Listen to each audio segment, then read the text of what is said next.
Receba a graça, que você receba a cura do Senhor Jesus Cristo na sua casa. Aleluia. Livro do profeta Abacuque. Convido você a pegar a sua Bíblia e nós vamos estar lendo 4 versículos desse livro de Abacuque. Nós vamos estar trabalhando esse tema hoje, certezas num tempo de incerteza. E é bom a gente estar falando aqui, sabendo que você está aí do outro lado, nos ouvindo, e eu queria estar mandando um abraço assim bem forte para você, para sua família, e também para alguns irmãos nossos que vão estar muito longe aqui cultuando a Deus conosco, né? Irmão Peter e a irmã Cris lá na Inglaterra, e também o Alberto e a Alba nos Estados Unidos. Então, onde quer que chegue esta palavra, hoje, né, nos lugares mais distantes aí do Brasil, né, que você receba o nosso forte abraço, né, e um coração assim bem sensível e clamando ao Senhor para que Deus possa te abençoar copiosamente. Livro do profeta Abacuque, no capítulo 3, no versículo 2, diz-nos assim a palavra do Senhor: tendo ouvido, ó Senhor, as tuas declarações, e me sinto alarmado, ou eu temi. Aviva a tua obra, ó Senhor, no decorrer dos anos e no decurso dos anos, faze-a conhecida. Na tua ira, lembra-te da misericórdia. Versículo 17: ainda que a figueira não floresça, nem haja fruto na vide, o produto da oliveira minta, e os campos não produzam mantimentos, as ovelhas sejam arrebatadas do aprisco, e nos currais não haja vaca. Todavia, eu me alegro no Senhor, eu exulto no Deus da minha salvação. O Senhor Deus é a minha fortaleza, e faz os meus pés como os da corça, e me faz andar altaneiramente.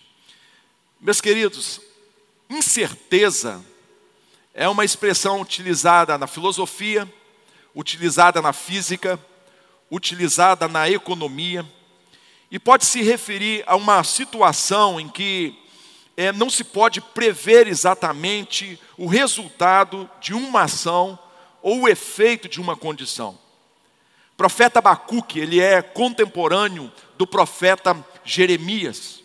Ele vai exercer o seu ministério no período mais tenebroso da história de Israel, pegando uma parte do reinado do rei Josias, que foi um homem que colocou em ordem o altar do Senhor, o culto a Deus, mas do seu filho Joaquim, que se afastou de Deus, não seguiu o caminho do seu pai Joaquim, nem de Davi. E ele vai exercer esse ministério no período em que Babilônia vem, sem pedir licença, e leva o povo cativo para a sua nação, e destrói o templo, destrói Jerusalém, deixando tudo em ruínas. Abacuque, ele está vivendo esse tempo de incerteza. Primeiramente, por questões internas da sua nação, que por se afastarem de Deus, por perderem o propósito de Deus, que eles fossem luz para as nações, eles entram em crise moral, em crise religiosa, com a corrupção do sacerdócio, em violência, injustiça social. Esse livro de Abacuque é um livro singular na Bíblia Sagrada, pois não é como os outros livros proféticos, em que a gente vê o profeta falando do povo em nome de Deus, mas é um diálogo com Deus, onde o profeta Abacuque, sem adentrar na soberania de Deus, ele questiona a Deus, tanto pelo silêncio de estar vendo o que está acontecendo na sua nação e Judá, e se manter inerte, não fazer nada, como também por ele não promover uma restauração ou um avivamento tão esperado na sua nação. A resposta de Deus, a princípio, ela faz com que Abacuque ou defraga incertezas ainda maior no coração de Abacuque, pois Deus não estava inerte. Deus não estava em silêncio diante da condição de apostasia de Judá. Deus estava vendo aquilo que os profetas estavam falando e como Judá estava rejeitando a Deus. Deus não estava em silêncio sobre os pecados que haviam em Judá e que cheirava mal diante de Deus. E aí, o tempo de arrependimento para Judá, ele cessa. E Deus vai suscitar essa nação amarga, violenta, cruel, chamada Babilônia, que vem do norte, já tinha invadido o Egito e agora vai sobre a pequenina Judá contra o povo de Deus. E quando o Abacuque, ele ouve essa resposta de Deus, ele diz: Deus, não é isso que eu tinha pedido, não é isso que eu pensava.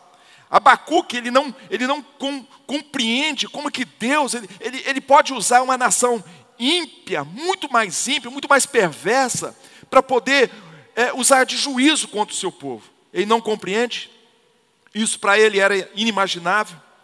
E Abacuque então, ele vai para o seu lugar de oração. Meus irmãos, como é importante nós termos o nosso lugar de oração. Eu volto a repetir algo que a gente tem dito nas nossas pregações de forma recorrente, nesses últimos 3 meses, antes mesmo da gente ter notícia dessa pandemia, da forma com que a situação chegou. Que o importante, ou que o segredo, não é você estar aqui no templo todos os dias, mas o segredo é você buscar a Deus todos os dias no lugar da oração. No versículo 1 do capítulo 2, Abacuque diz o seguinte: por-me-ei na minha torre de vigia, colocar-me-ei sobre a fortaleza, e vigiarei para ver o que Deus me dirá, e que resposta eu terei à minha queixa. Como um vigia, subindo aos muros da cidade, ele vai até uma torre, e ele, em oração, ele aguarda a resposta que viesse, a resposta de Deus. Meus queridos irmãos, obedeça às autoridades de saúde, às autoridades sanitárias, busquem uma informação verdadeira, especialmente daquilo que está acontecendo na sua cidade.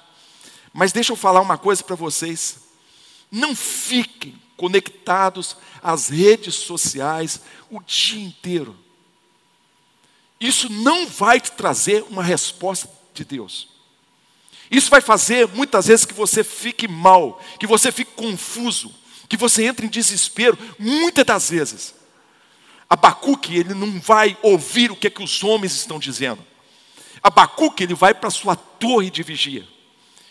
E quando ele está no seu lugar de oração, o versículo 2 diz o seguinte: o Senhor me respondeu e me disse: escreve a visão, grava sobre tábuas, para que a possa ler até quem passa correndo. A resposta veio desse tempo de oração.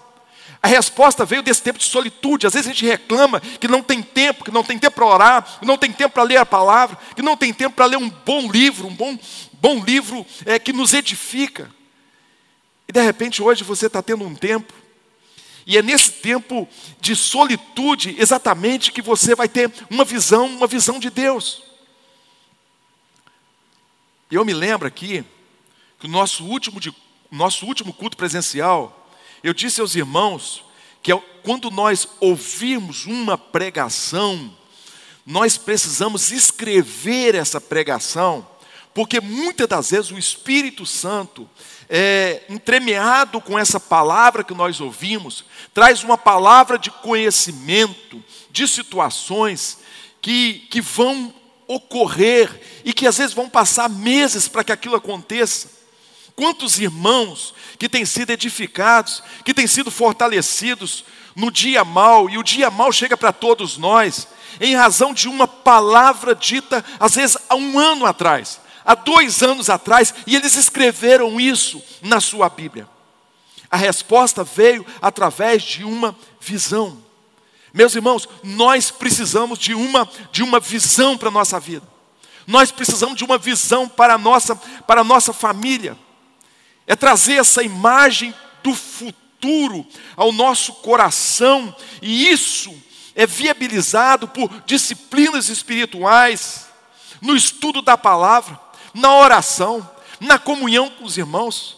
Pode parecer assim algo básico, uma pessoa ter comunhão, mas às vezes eu me assusto diante de pessoas que têm um certo conhecimento intelectual, e essas pessoas estão perdidas na vida, porque nunca pararam para poder pensar diante de Deus e estabelecer uma visão para a sua casa, uma visão para a sua família.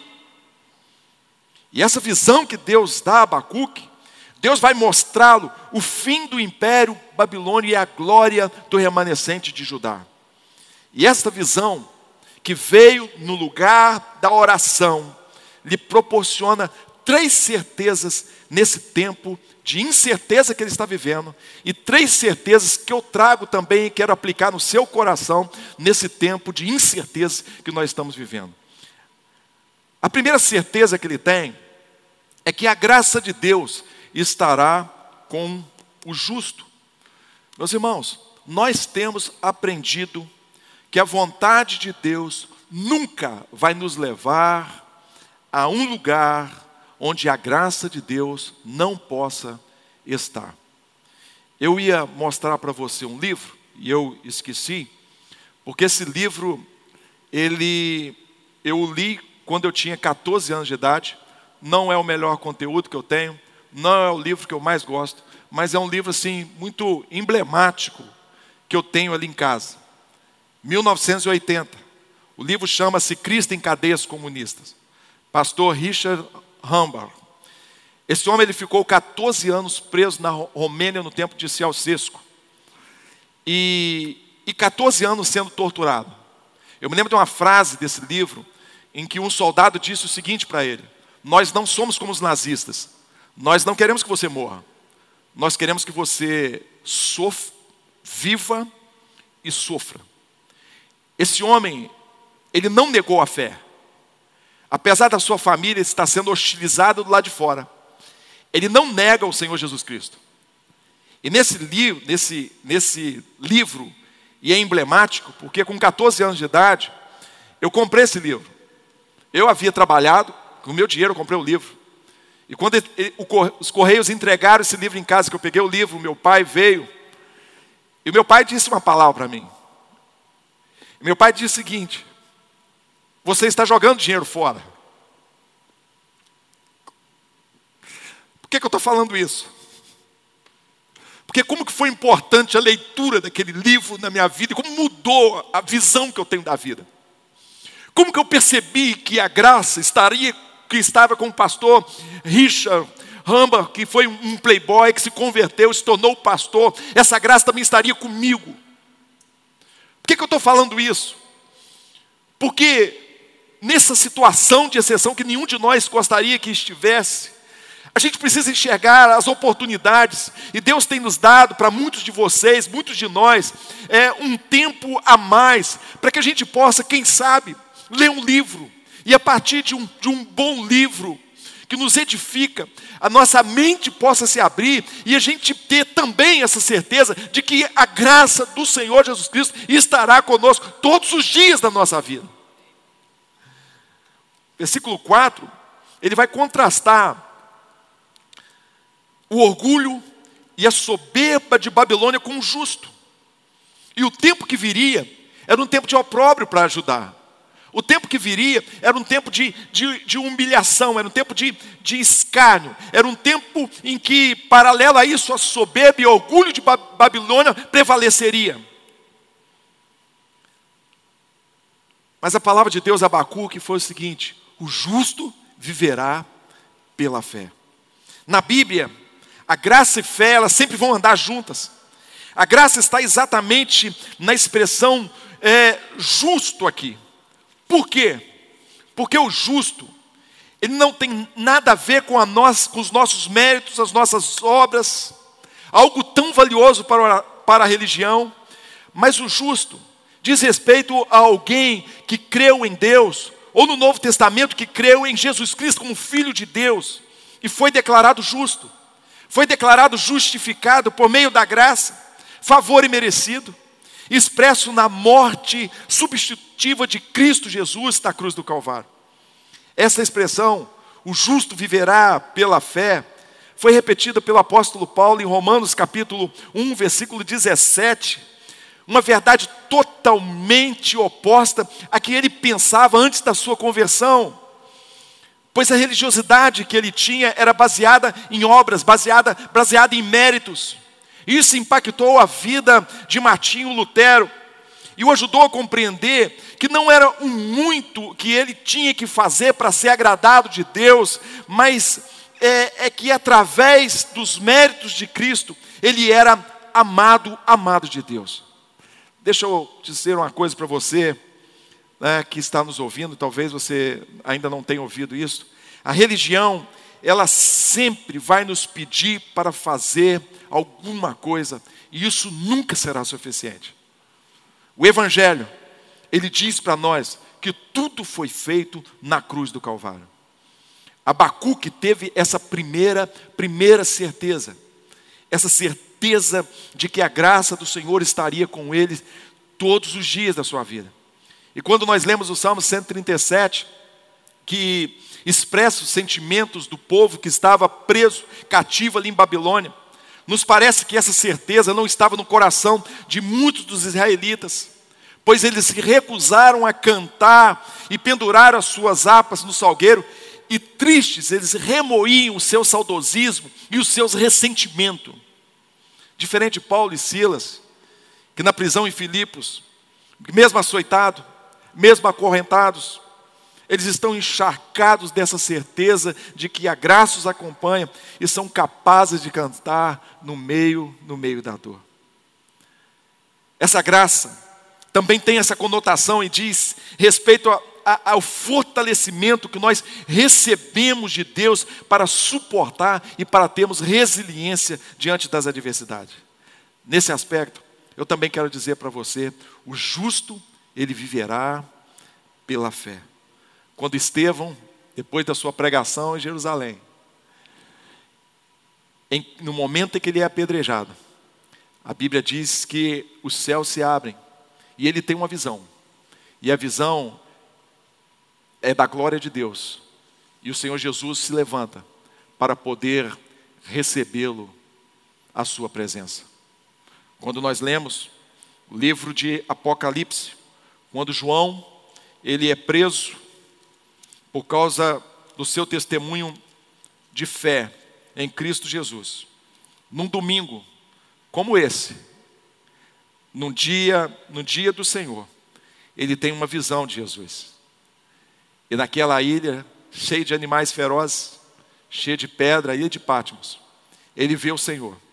E no capítulo 1, versículo 9, ele diz o seguinte: E eu, João, irmão vosso e companheiro na tribulação, no reino e na perseverança em Jesus, achei-me na ilha chamada Patmos por causa da palavra de Deus e do testemunho de Jesus. Achei-me em espírito no dia do Senhor e ouvi por detrás de mim grande voz como de trombeta, dizendo que escreve em livro e manda às 7 igrejas, a Éfeso, a Esmirna, a Pérgamo, Tiatira, Sardes, Filadélfia e Laodiceia. Voltei para ver quem falava comigo, e voltando vi 7 candeeiros de ouro, e no meio dos 7 candeeiros, um semelhante ao Filho do Homem, com vestes talares, e cingido à altura do peito com uma cinta de ouro.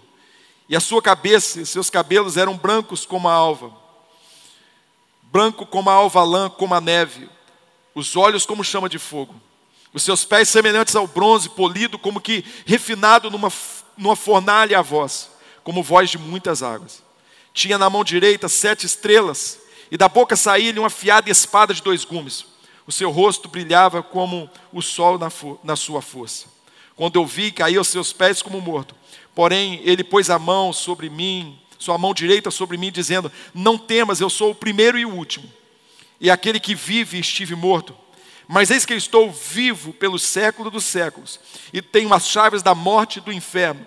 Escreve, pois, as coisas que viste, as que são e as que hão de acontecer depois destas coisas. A primeira certeza é que a graça do Senhor Jesus Cristo ela vai estar conosco, aonde quer que nós estivermos. A segunda certeza que Abacuque tem é que a terra, ela vai se encher da glória do Senhor. Versículo 14, Abacuque diz: pois a terra se encherá do conhecimento da glória do Senhor, como as águas cobrem o mar. Sabe, irmãos, toda a injustiça, toda a violência, todo o conflito social, toda a corrupção moral, tudo aquilo que nos angustia, tudo aquilo que nós percebemos da sociedade, que parece que a conta ela não fecha. Parece que os ímpios prosperam, que o justo ele sofre. Isso não era para ser assim. Pastor Ricardo Agreste, que esteve conosco na nossa última conferência Reflexão Cristã, ele nos trouxe um exemplo. E ele fala que como que era o Éden, como que Deus criou. E ele usou essa imagem. Uma imagem de uma Ferrari. É exatamente para aquilo que ela foi criada. Ser bonita, andar, para quem está no outro nível, possa passear com ela. Era assim o Éden, tudo perfeito. Deus criou o homem para poder entrar, e depois eu vou explicar isso, na dança da Trindade. Mas veio a queda. E a queda fez com que este homem, criado à imagem e semelhança de Deus, ele ficasse mais ou menos assim. Ela não deixou de ser uma Ferrari. Continua sendo uma Ferrari. Nós não deixamos de ser homens. Mas a queda, ela nos trouxe essa corrupção no coração. Nós passamos a ser, no momento em que nossos pais, no afã de serem como Deus, desobedecem a Deus, rejeitaram o seu governo, estabeleceram o seu próprio reino. No versículo 6 ao versículo 19, Deus pronuncia juízo sobre 5 pecados de Babilônia, que são comuns na cultura que nós estamos vivendo. O primeiro é o egoísmo, esse individualismo idolátrico que nós temos na nossa cultura. A ganância, que nada nos satisfaz. O terceiro é a exploração do outro. O quarto é a embriaguez e a violência. E o quinto, e o pior de todos eles, a idolatria, que eu leio aqui como sendo uma coisa, ou uma pessoa, ou um anseio que tem prioridade no nosso coração, em detrimento de Deus. O fato, meus queridos irmãos, é que a partir do século XVI, a humanidade tenta apagar Deus da história. E todo pensamento iluminista que defendia o domínio da razão sobre a visão religiosa e outras revoluções culturais mais recentes, eles moldam e continuam moldando a nossa cultura, traçando uma outra história em que Deus não é bem-vindo. Grande pensador do século XX, Leslie Newbigin, ele disse que esta é a dolorosa tensão, a tensão entre como o Evangelho nos desafia a viver e a idolatria da nossa cultura. Uma cultura onde o principal ídolo que temos é a autonomia. Essa forma de viver que trazemos para nós e nós vivemos do nosso jeito, independente de quem quer que seja. Onde a vida nossa, ela orbita em torno de nós mesmos. E as pessoas e as coisas assim também devem trabalhar. Mas a despeito de todas as mazelas que nós vemos, e até chegamos a questionar, como Asaf no Salmo 73, o porquê os ímpios prosperam e o justo sofre, haverá um tempo em que a criação será restaurada, que a justiça prevalecerá e que a glória do Senhor, o conhecimento do Senhor encherá toda a terra. Por Cristo, meus irmãos, e por essa esperança nós vivemos. A revelação do Senhor Jesus a João, no capítulo 1, versículo 3 do Apocalipse, nos encoraja e nos diz o seguinte: bem-aventurado aqueles que leem, aqueles que ouvem as palavras da profecia e guardam as coisas nelas escritas, pois o tempo, ele está próximo. Meus irmãos, fica firme, combata o bom combate, guarde a fé em Cristo Jesus, porque esta palavra, ela vai se cumprir, e Jesus vai voltar para buscar a sua igreja. Todas as coisas vão ser restauradas, e a glória e o conhecimento do Senhor encherá toda a terra. A terceira certeza que Abacuque tinha é que Deus, ele é soberano. Capítulo 2, versículo 20, ele diz o seguinte: o Senhor, porém, está no seu santo templo, cale-se diante dele toda a terra. Soberania. A soberania é o exercício do governo sobre toda a criação da parte de Deus. Ninguém tem o direito ou legitimidade para dizer a Deus o que deve ou o que não deve fazer. Deus não precisa prestar contas a ninguém. Ele é limitado tão somente pelo seu caráter e pelos seus próprios atributos. A experiência bíblica e a própria experiência da vida nos ensina que os atos de Deus, muitos deles, muitas das vezes, eles nos são incompreensíveis, são estranhos, como este que gerou o questionamento do profeta Abacuque. Ouça o que eu vou te dizer, meu irmão. Nesse tempo de redes sociais, onde o que se tem mais visualizações são as mensagens mais absurdas, mais esdrúxulas, você precisa saber que nem tudo que acontece haverá respostas. Existem respostas que até podem vir com o passar dos anos. E com certeza você vai lembrar de uma coisa que aconteceu na sua vida, que você não concordou, que você achou muito estranha, que você sofreu, que você chorou, mas que, passados uns anos, você olha e agradece a Deus, porque o tapeceiro, ele estava fazendo um lindo tapete, e você não conseguia visualizar aquilo, e hoje você agradece a Deus. Mas tem outras questões, outros acontecimentos, que nós não teremos respostas nessa vida.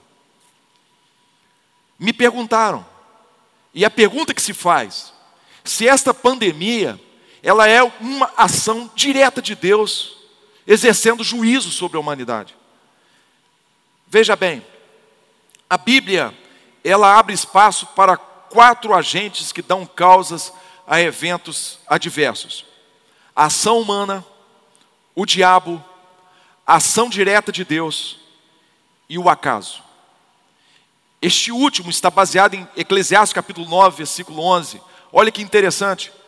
Eu vi ainda debaixo do sol que não é do ligeiro o prêmio, não é aquele que corre mais que vai chegar primeiro, nem é dos valentes a vitória, nem tampouco do mais inteligente o favor. Porém, tudo depende do tempo e depende do acaso. Eu seria irresponsável, teologicamente, se eu atribuísse essa pandemia como causa a Deus. Mas, por outro lado, eu seria covarde, teologicamente, eu não admitir que é possível que Deus ele possa disciplinar o mundo. Veja bem, nós estamos vivendo num tempo em que às vezes as relações que nós temos na nossa família, a gente traz para um relacionamento que nós temos com Deus.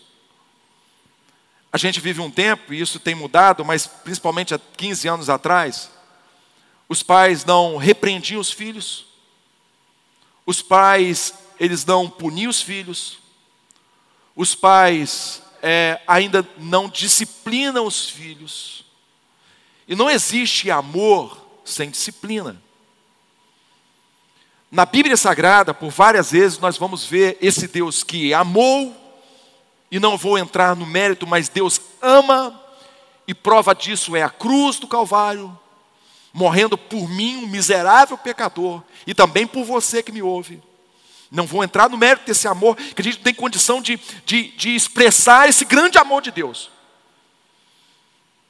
Mas um pai que ama o filho, é um pai que também disciplina o filho.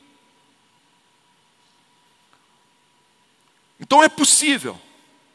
O grande pensador do século XX, C.S. Lewis, ele disse que o sofrimento é um megafone de Deus a um mundo surdo.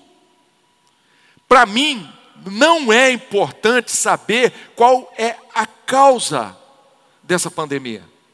O Salmo 73:16 diz que esta questão de injustiça, de sofrimento, é uma coisa muito complexa, está muito acima de nós.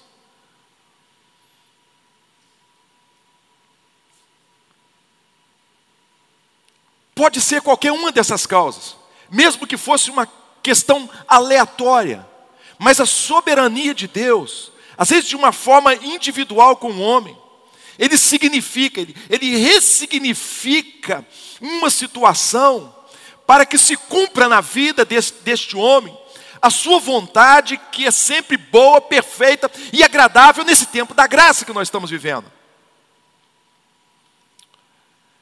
O que é importante para mim é que, em última análise, Deus ele permitiu, e isso que importa.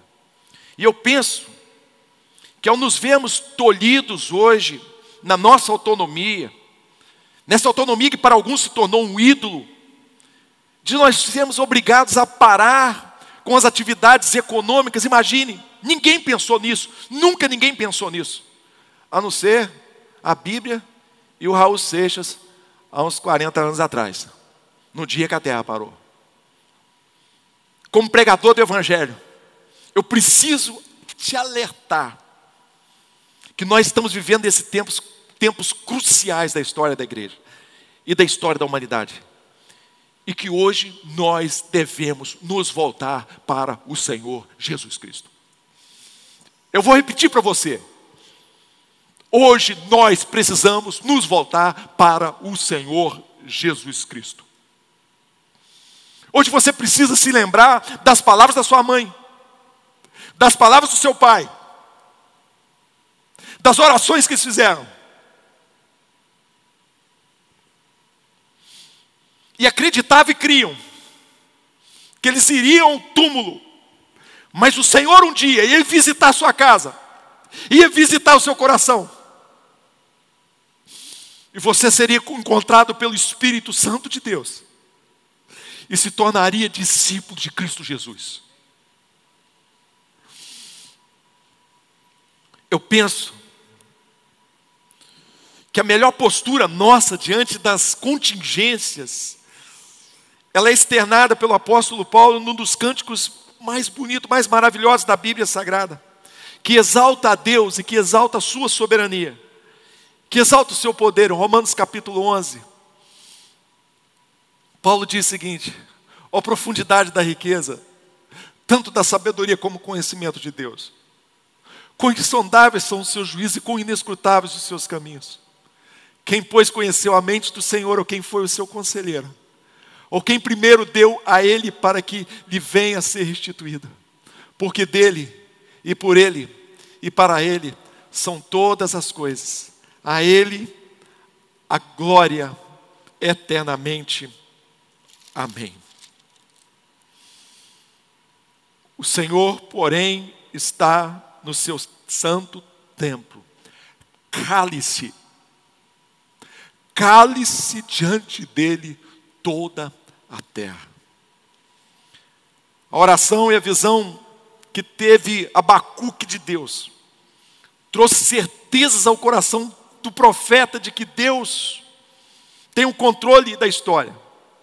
O salmista, no Salmos 46, versículo 10, ele diria: irmã Andréia Nobre, pastor Gilmar, irmão Peter, irmã Cris, irmã Vera,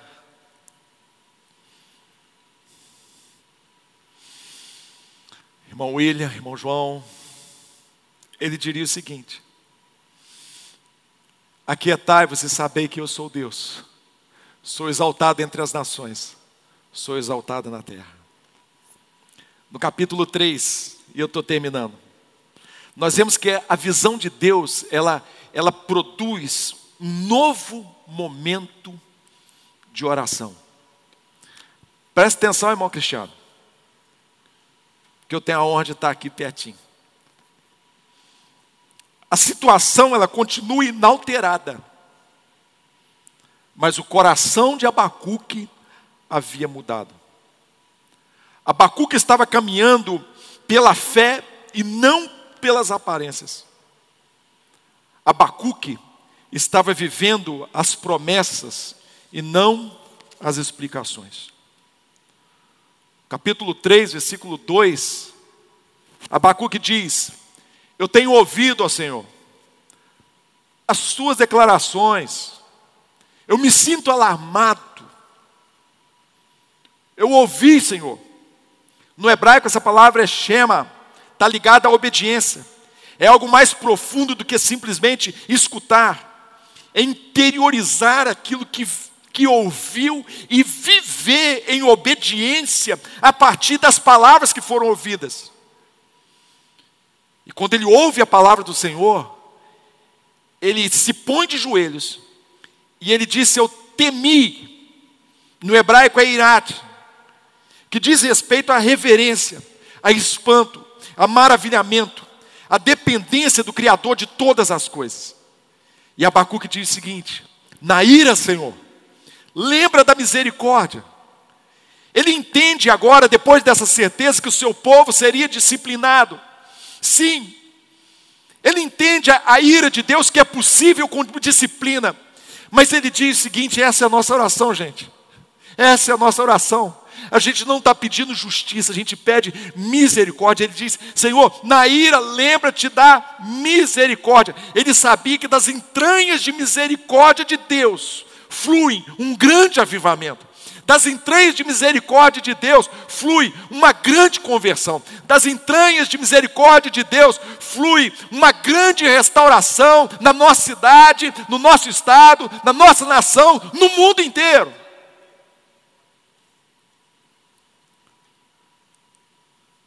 Aí Abacuque, apesar de toda a tragédia, apesar de toda a dor que ele veria do seu povo, ele faz uma das mais belas e profundas confissões de fé das Escrituras.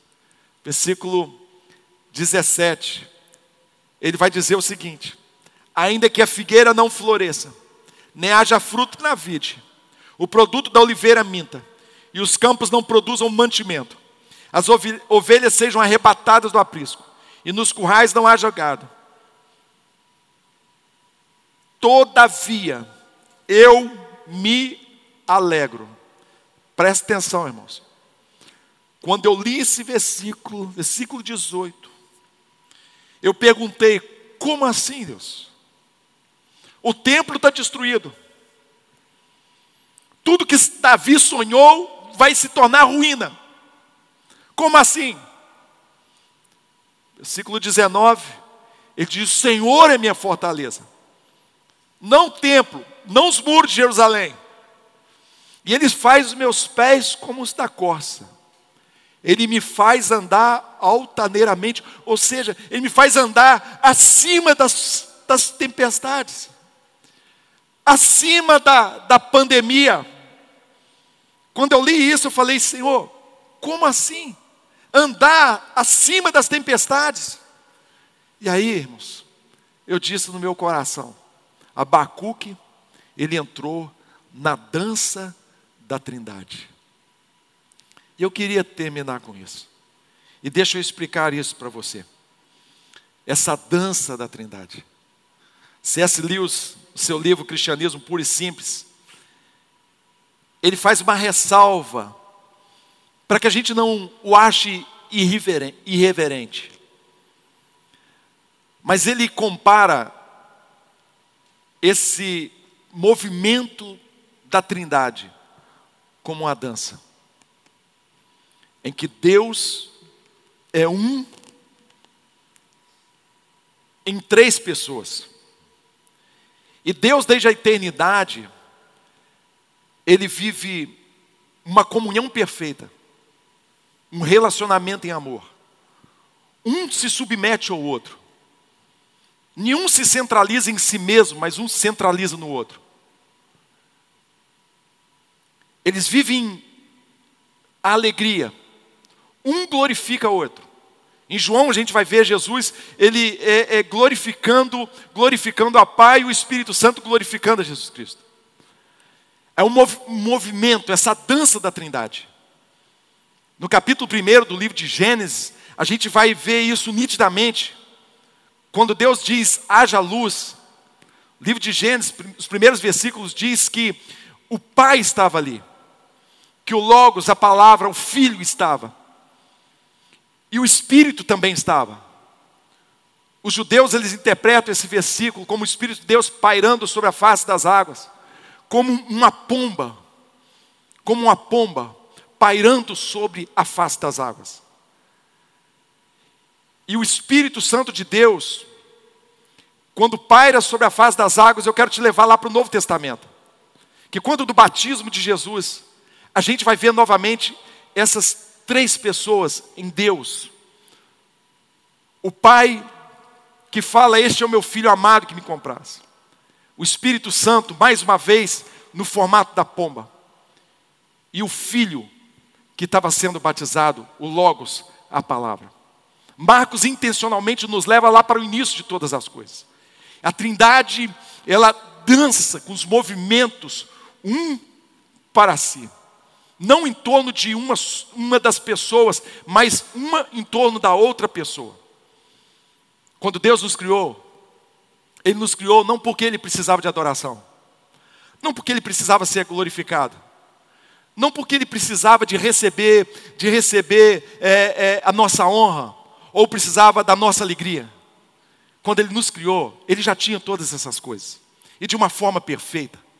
Mas Ele nos criou, e disse C.S. Lewis, Ele nos criou para nos dar alegria. Ele nos criou para que a gente pudesse entrar nessa dança da Trindade.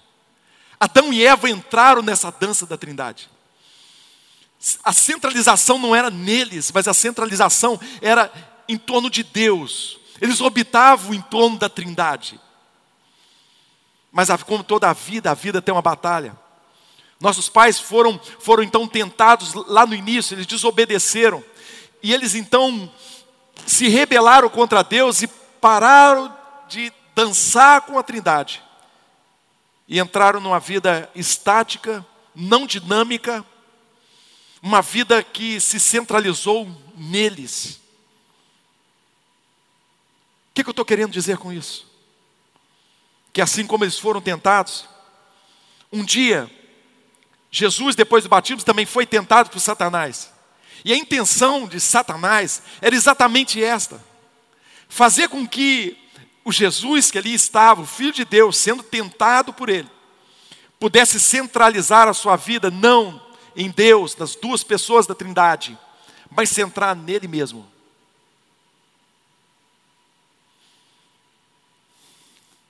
Se a Trindade é um movimento de dança, é porque Deus também quis que todos nós pudéssemos entrar nessa dança da Trindade. E a gente ter tudo aquilo que Jesus disse que nós teríamos. A alegria do Espírito, a paz que excede o entendimento, a esperança e todas as promessas que estão na palavra de Deus. Abacuque, ele entrou nessa dança da Trindade. E quando ele entra na dança da Trindade, as circunstâncias aqui embaixo já não fazem mais sentido, porque ele viu a glória do Senhor. E Ele agora está orbitando não em torno dele mesmo, nem do seu povo, nem do outro, mas do próprio Deus. Ah, se os nossos pais caíram. Um dia, Deus enviou o seu Filho, Jesus Cristo. E Deus disse para Jesus o seguinte: olha, você vai se encontrar mais uma vez com uma árvore. Essa árvore é a cruz. Você vai morrer nessa árvore. Jesus obedeceu. Para que hoje, se a gente se encontrar fraco, quem sabe tentado, quem sabe temeroso, talvez inquieto por não estar trabalhando, talvez com tantas tentações, tantas vozes no seu coração, você pudesse ouvir, pelos méritos de Cristo, o Pai dizer para você: este é meu filho amado, em quem eu me comprazo. Esse é o evangelho que nós pregamos. E por essa causa nós nos colocamos de joelhos diante de nosso Pai, do Pai de nosso Senhor Jesus Cristo. Hoje você está sendo convidado para entrar nessa dança. Abacuque entrou nessa dança. Paulo entrou nessa dança. Que a gente possa entrar nessa dança da Trindade, e experimentar as riquezas incompreensíveis de Cristo Jesus, que não virão dos ídolos que a cultura estabeleceu, mas virá daquele que é Rei dos Reis e Senhor dos Senhores. Antes de eu estar orando por você, eu queria te convidar a refletir e a ouvir essa canção com a Mary, com a Sara. Que Deus já possa estar falando do seu coração. E depois nós vamos estar fazendo uma oração.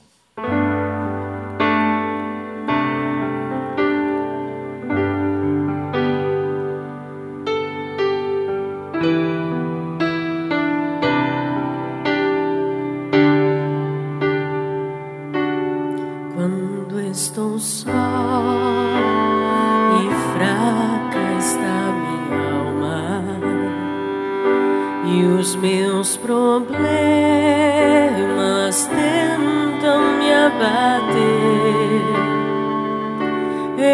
eu simplesmente espero no silêncio até sentir tua presença aqui. Me levantou acima das montanhas, me levantou para andar por sobre o mar. Forte sou estando em teus braços, me levantou melhor do que eu sou.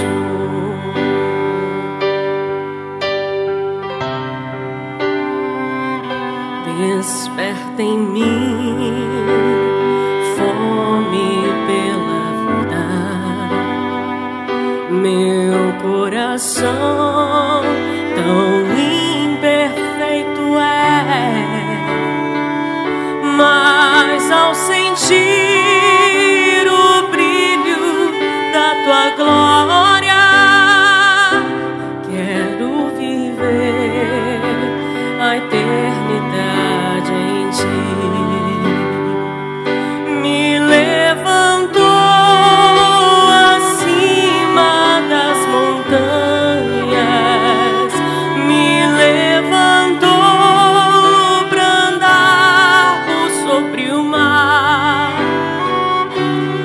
forte sou estando em teus braços, me levantou melhor do que eu sou.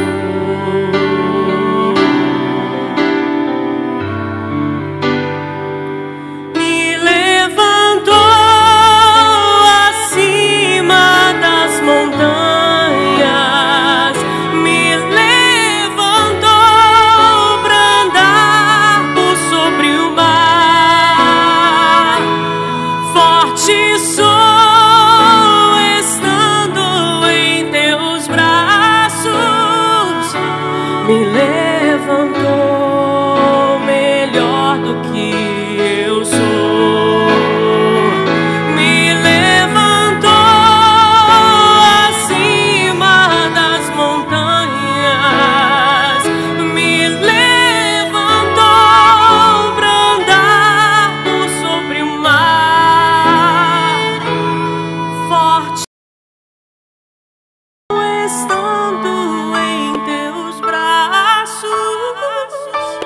me levantou melhor do que eu sou.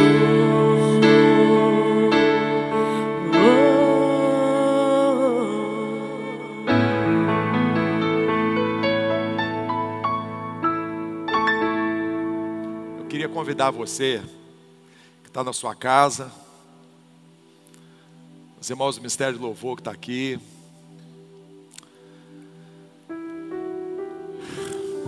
para que a gente dobrasse o nosso joelho. E nós vamos fazer um clamor aqui.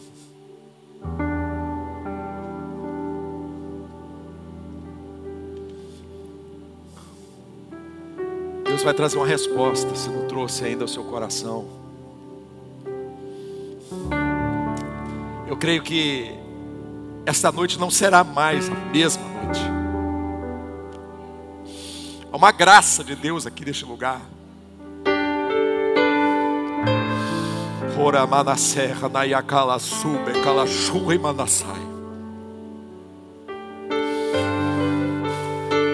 Há um bálsamo de Gileade.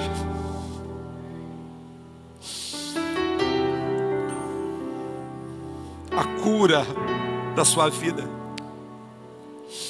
a cura para a sua alma, a cura para o seu corpo.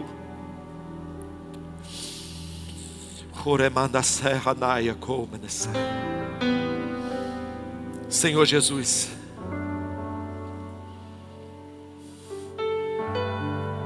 eis aí o coração desta pessoa, eis aí essa família, Senhor Deus, que se reúne em torno do Teu nome, Senhor. Pai, ó Deus, como um profeta eu quero profetizar, Senhor, ó Deus, sobre esses lares, Senhor. Profetizar a cura da alma, profetizar, Senhor, a cura do corpo, profetizar, Senhor, a provisão, profetizar, Senhor, a libertação, profetizar, Senhor, a alegria do Teu Espírito Santo, a paz que excede todo entendimento, profetizar, Senhor, ó Deus, que eles vão estar entrando agora, Senhor, ó Deus, nessa dança da Trindade, Senhor, e experimentar as coisas inefáveis, a alegria, a satisfação que somente o Senhor pode dar. Em nome do Senhor Jesus Cristo, Senhor. Em nome do Senhor Jesus Cristo, Senhor. Em nome do Senhor Jesus Cristo, Senhor. Em nome de Jesus. Há poder no Teu sangue, Jesus. Há poder no Teu sangue, Jesus. Há poder no Teu sangue, Jesus. Há poder no Teu sangue, Jesus. Aleluia. Não vai ficar nenhuma fortaleza, Senhor. Não vai ficar nenhum ferrolho, Senhor.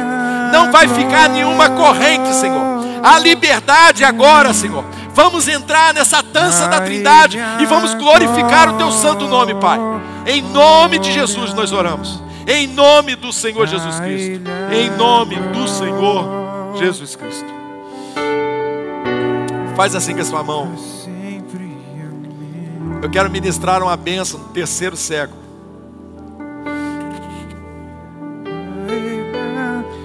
O Senhor esteja à tua frente para indicar-te o caminho certo. O Senhor esteja ao teu lado para abrigar-te em seus braços, para proteger-te. O Senhor esteja abaixo de ti para acolher-te quando caíres e para livrar-te do laço. O Senhor esteja em ti para consolar-te quando estiveres triste. O Senhor esteja ao teu redor para defender-te quando outros te atacarem. O Senhor esteja acima de ti para te abençoar.